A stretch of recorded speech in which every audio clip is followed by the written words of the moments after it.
आता आम्ही ज्योतिबाला आलेलो आहे ज्योतिबांचं दर्शन घेण्यासाठी।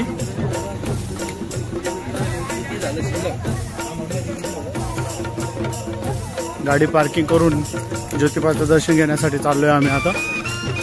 चला तर मग दाखवतो तुम्हाला ज्योतिबा महाराज की जय। ज्योतिबांचं दर्शन देतो, मध्ये कुठेच मोबाईल अलाउड नसतो, खरं कसं तर नक्की दर्शन करून देतो तुम्हाला।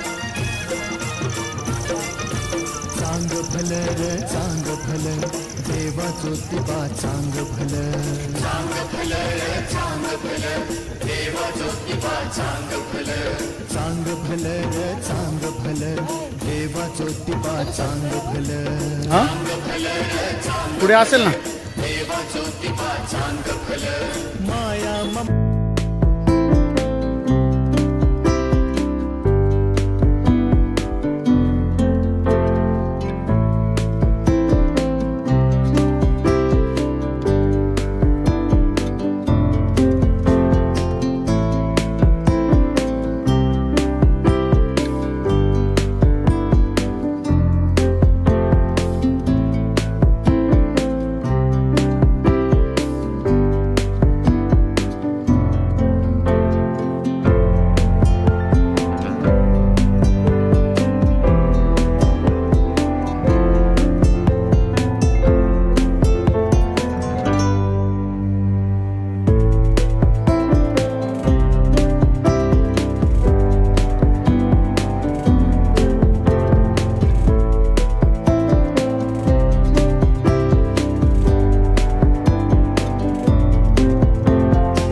दर्शन घ्याया तुझं दयाळा मन हे येडा बलर, मन हे येडा बलर। चांग भलर चांग भलर, चांग भलर चांग भलर देवा ज्योतिबा चांग भलर, चांग भलर चांग भलर देवा ज्योतिबा चांग भलर।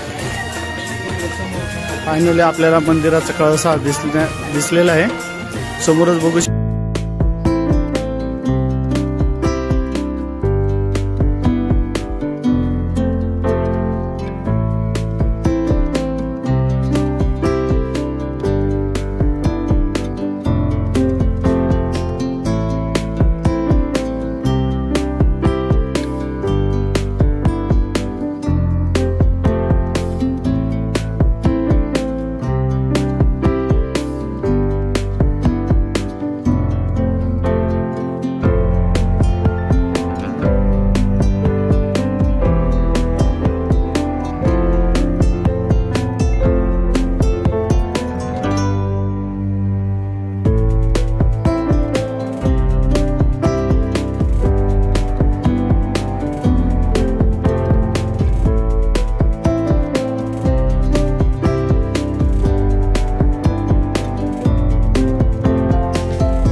मंदिरात जाण्याचा मार्ग आहे।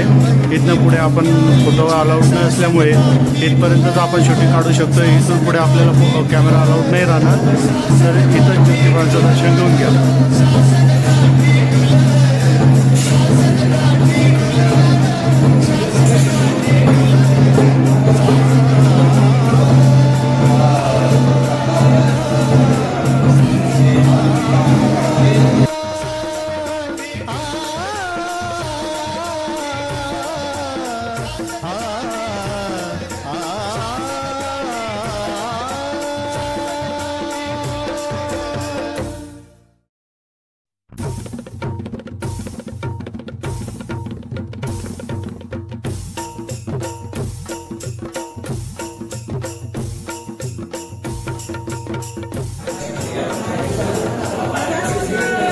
मंदिरामधला परिसर बघून घ्या। हे मंदिर देखील पूर्णपणे काळ्या दगडाच्या मध्ये बांधकाम करण्यात आलेले आहे। काळ्या दगडामध्ये मंदिराचं पूर्ण बांधकाम करण्यात आलेलं आहे। पुरातन बांधकाम आहे। अतिशय सुंदर अशी कलाकृती आहे या मंदिराच्या पूर्ण कामामध्ये।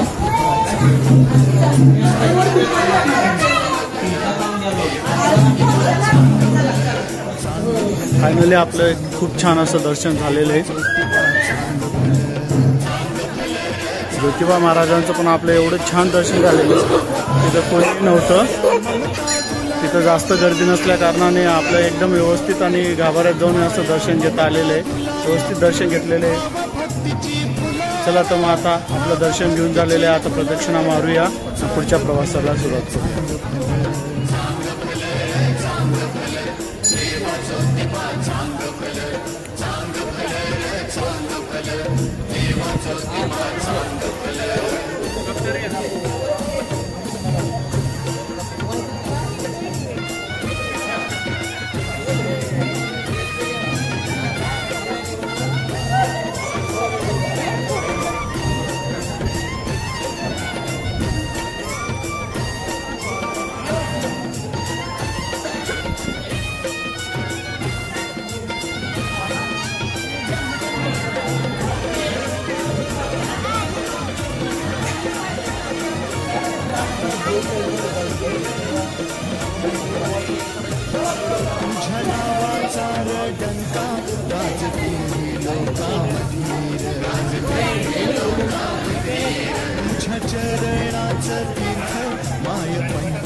दर्शन घेऊन झालेले आहे। आता आपण निघालो आहे परतीच्या मार्गाला, म्हणजे पुढच्या डेस्टिनेशनला तर आपण जाऊ शकणार नाही आहे कारण की खूप वेळ झालेला आहे। तर आपण इथून कोल्हापूरला जाऊन कोल्हापूरला मुक्काम करणार आहोत आणि जेजुरीला उद्या सकाळचा फ्रेश मूडमध्ये निघूया।